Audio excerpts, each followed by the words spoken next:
Que diable, monseigneur, d'où vous vient cette tristesse sans mesure? Il n'y a pas de mesure dans l'occasion qu'il engendre. Aussi, cette tristesse est-elle sans limite? Vous devriez entendre raison. Et quand je l'aurai entendu, quel bienfait cela m'apportera-t-il? À défaut d'un remède immédiat, une résignation patiente. Je ne peux pas cacher ce que je suis. Je veux être triste quand j'ai motif de l'être, sans sourire aux plaisanteries de personne. Manger quand j'ai de l'appétit, sans attendre le loisir de personne. Dormir quand je suis somnolent, sans m'occuper des affaires de personne. Manger et rire quand je suis gai, sans flatter l'humeur de personne. Oui, mais vous ne devez pas montrer pleinement vos sentiments avant de pouvoir agir sans contrainte.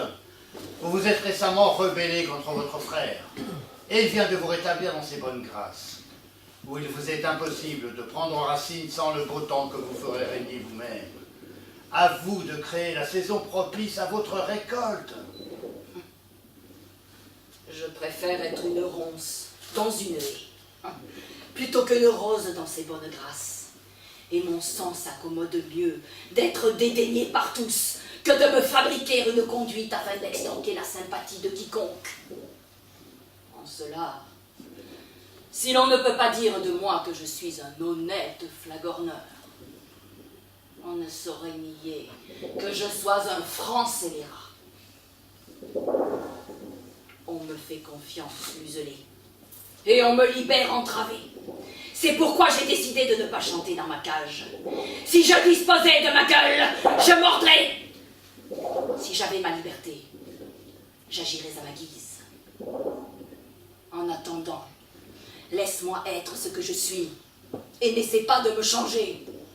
Ne pouvez-vous tirer parti de votre déplaisir?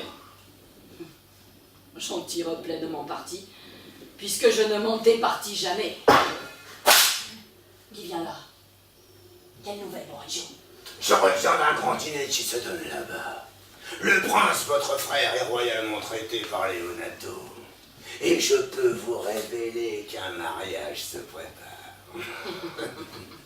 Servira-t-il de fondation pour bâtir quelques méfaits? Quel est l'imbécile qui se fiance à l'intranquillité? Parbleu, c'est le bras droit de votre frère. Qui donc? Le très exquis Claudio? Lui-même. Le parfait soupirant. Et avec qui? Avec qui? Où se porte son regard? Sur Héro, la fille et l'héritière de Leonato. Le précoce poussin. Comment l'avez-vous su? M'étant fait engager pour les fumigations, je brûlais des parfums dans une salle mal aérée. Quand voici que m'arrive Don Pedro et Claudio, main dans la main, devisant gravement. J'ai filé derrière la tenture, et là, je les ai entendus convenir entre eux que le prince courtiserait Héro en son nom, puis l'ayant obtenu, la céderait au comte Claudio. Venez, venez, allons-y. Il y a peut-être là de quoi nourrir mon déplaisir. Ce jeune parvenu recueille toute la gloire de ma chute. Si je peux le contrarier de quelque façon, cela me réjouira de toutes les façons. Vous êtes deux amis sûrs, m'assisterez-vous? Jusqu'à la mort, monseigneur. Rejoignons ce grand dîner. Leur joie s'accroît de mon abaissement.